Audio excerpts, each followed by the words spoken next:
So after using the Movi M5 and GH4 in the field, I've come to find a really nice workflow to use the Wi-Fi ability of the GH4 connecting up with your iPhone or Android using Panasonic's Image App. Just wanted to do a quick review of that, how easy it is to connect, how it integrates with SmallHD's DP4 really nicely, and how it's a really good tool all in all for the Movi M5. Okay, so let's start by switching on our GH4. And GH4 has a series of function buttons that are defined by default out of the box. So by default, function 1 up the top is to turn your Wi-Fi on. So let's go ahead and turn that on. Now it's important to already have your Wi-Fi turned on your smart device, whether it's an iPhone or Android. And we want to select a new connection.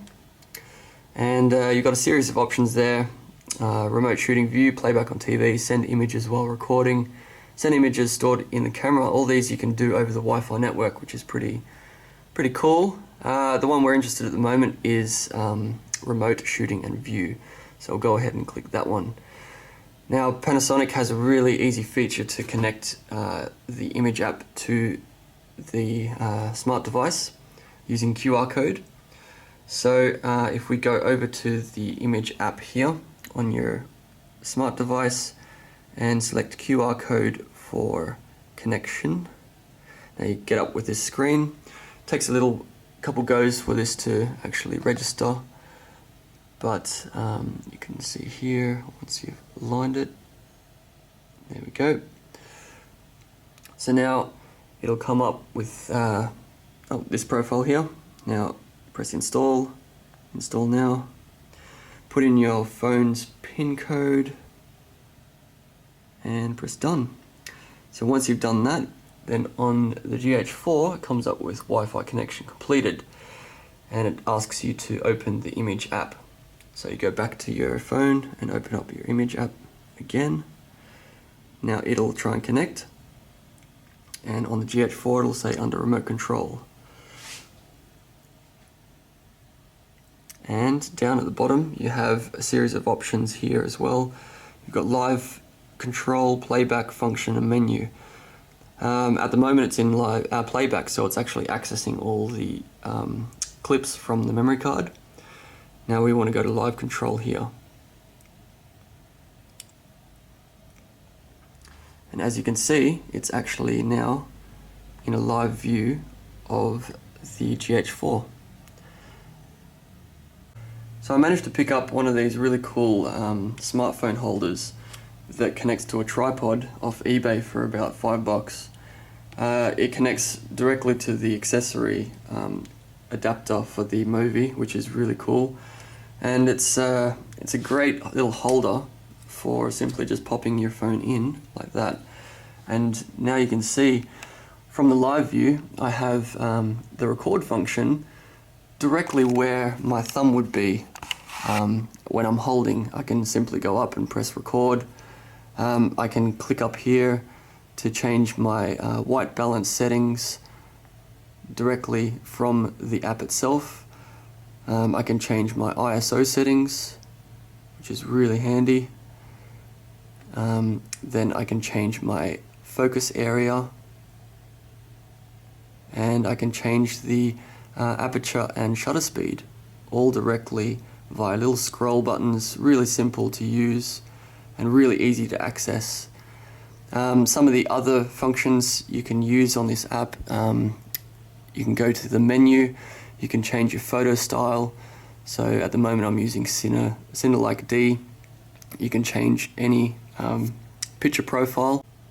If you want to change the profile settings for each one, you can actually choose details, and here you just have sliders where you can actually fine-tune the profile directly from the app, which is really cool, and it's really simple and to go on the fly. It's very quick and easy. So now we can click return, go back to the main screen. You've got your Metering mode as well, you can change. You can change the recording format.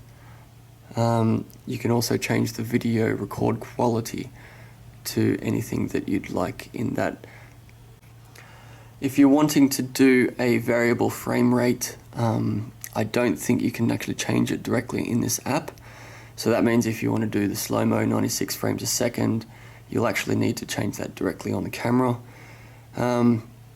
But in general, this app has all the functions you need very quickly on the fly when you're shooting without having to adjust it directly from the camera, which is really handy.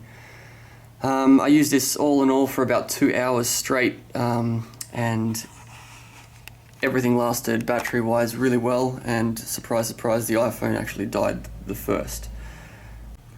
In terms of latency, I was very surprised actually, because here you can see, I'll move the camera, and the latency on the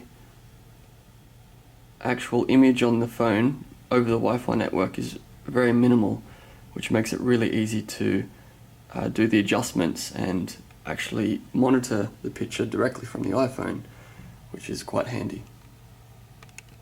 One thing that I couldn't work out if the app does, I haven't found it yet, is to actually change the recording mode. So if you wanted to go with shutter speed priority or aperture priority, or switch back to manual or auto, you can't actually do that directly from the app. So it's not that massive a deal, because usually once you set your mode, you kind of stick with it. But if you were to set the mode, you can click down here in the menu button. When there's something going on with the camera, you can see that it comes up with a operation is in progress, little waiting symbol here. If you go over to our monitor, you can see that whenever you're in any of these menus, that pops up on the iPhone. So you can simply go down to the exposure mode. You can change it to what you want here, and then go back. And once you're back into the main screen, then the operation in progress symbol disappears, and you're now in your aperture priority or different exposure mode. So moving over to the DP4, I found this a really neat screen monitor to use with the GH4. It has some custom profiles right out of the box, and I'm using NDSLR record for that custom profile. Basically that's all that you need. You don't need to set anything else really, maybe screen brightness or whatever else. When you're connecting the DP4, I would recommend turning on the screen first and then the camera. Sometimes I've had some connection issues, but I've just unplugged the screen and plugged it back in, and it runs completely fine. So yeah, that's the setup using the Panasonic Image App with the SmallHD DP4 as monitor, and both combined with the Movi. This is a really sweet rig. So yeah, awesome.